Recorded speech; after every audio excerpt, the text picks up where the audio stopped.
Eu estava matutando sobre tudo aquilo que eu já tenho lido, ouvido, debatido, isso em tempos de grande turbulência que nós vivemos no nosso dia a dia. A vida ela é realmente assim, não tem tempo bom para muita gente não, certo? Então nesse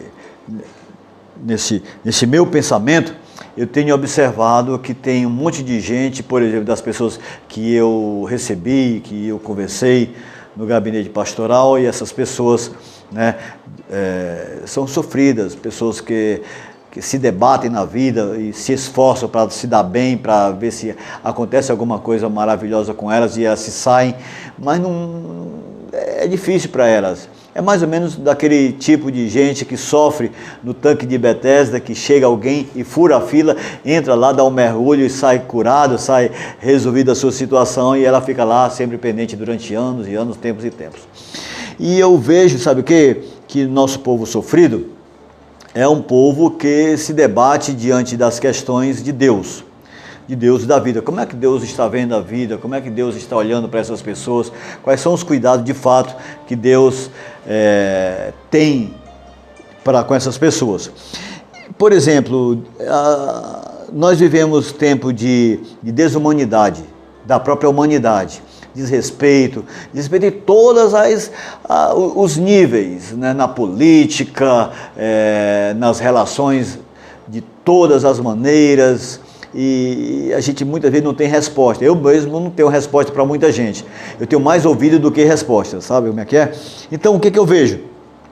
Eu vejo um monte de gente morrendo desnecessariamente, sabe? Por causa das irresponsabilidades dos outros, por causa da desumanidade dos outros. Eu vejo um monte de gente que vive fazendo mal, e eu vejo um monte de gente que sofre por causa dessas outras pessoas más.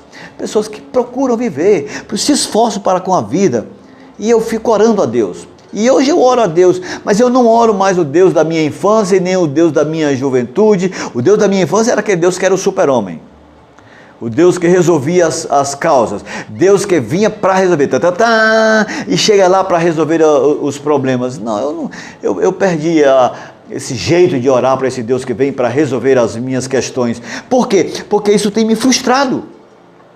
Eu estou matutando sobre Deus e sobre a vida, e eu quero lhe garantir, isso tem me frustrado. Não é somente a mim não, é um monte de gente.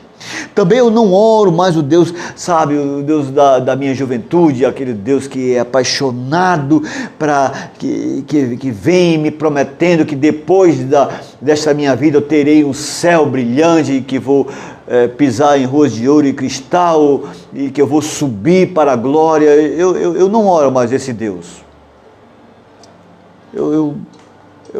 A minha visão mudou muito, sabe? E eu fico assim pensando comigo mesmo, o que eu vou fazer da minha vida enquanto eu estou orando. Porque quando eu não oro ao Deus, quando eu era criança, o Deus que é o super-homem, porque eu deixei de crer nesse Deus que é super-homem, nesse Deus que é todo-poderoso, aquela mesma imagem que eu tinha do meu pai quando eu era criança, porque era assim, ó, meu filho, a minha mãe dizia, meu filho, eu vou dizer para o seu pai. Aí eu já sabia que o meu pai vinha como Deus que chega com justiça, sabe? Deus vem para resolver a situação da pior maneira possível, ou seja, eu ia apanhar. Ou por outro lado, eu olhava assim para o jeito que eu dizia para os meus colegas, ou dizia na minha vida o seguinte, mas meu pai, ele vem para resolver a questão. Não faça isso comigo não, porque senão eu vou dizer para o meu pai. Ou seja, o meu pai vai entrar com vingança em cima de você.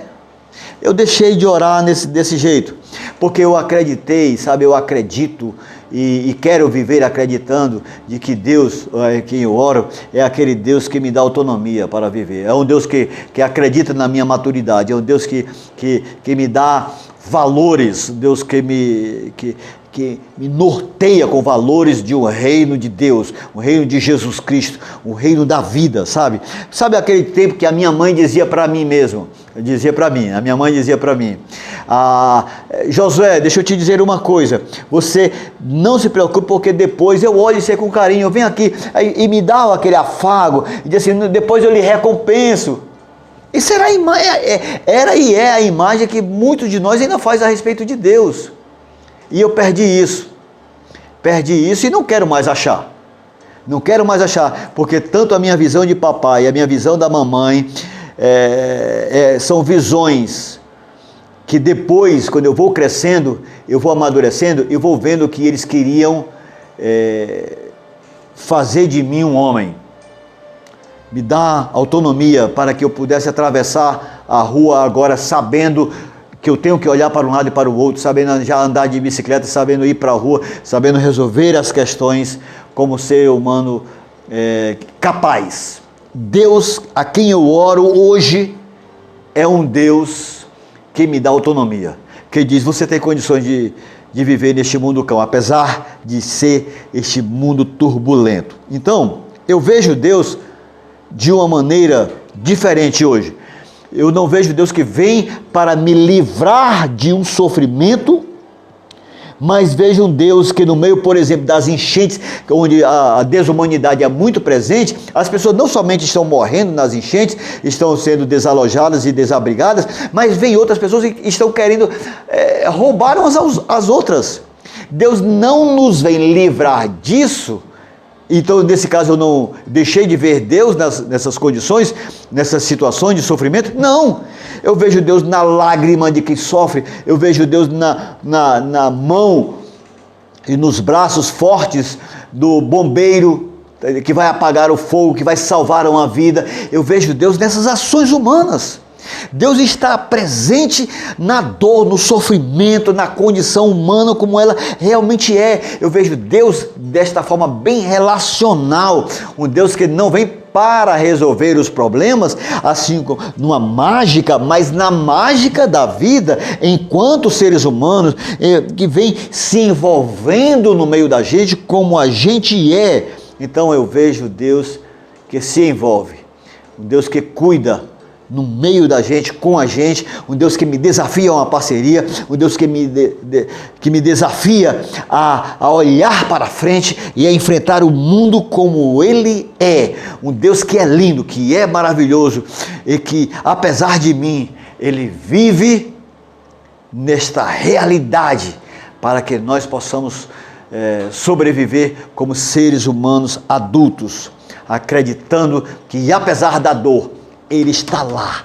vivendo com a gente, nos segurando na nossa mão e dizendo, filho, é assim que se vive. Foi desse jeito que você aprendeu, a partir do meu filho Jesus. Sabe, é neste convívio humano que eu acredito que Deus age, que Deus existe e que Deus se envolve. E é neste meu matutar sobre Deus e sobre a vida, eu vejo que Deus nos viu, nos vê e nos proporciona uma autonomia neste mundo que desabrocha para viver a minha vida agora como adulto. Nós crescemos e nós precisamos mudar a nossa mente em Deus, com Deus, numa parceria desafiadora para a vida. Deus te abençoe.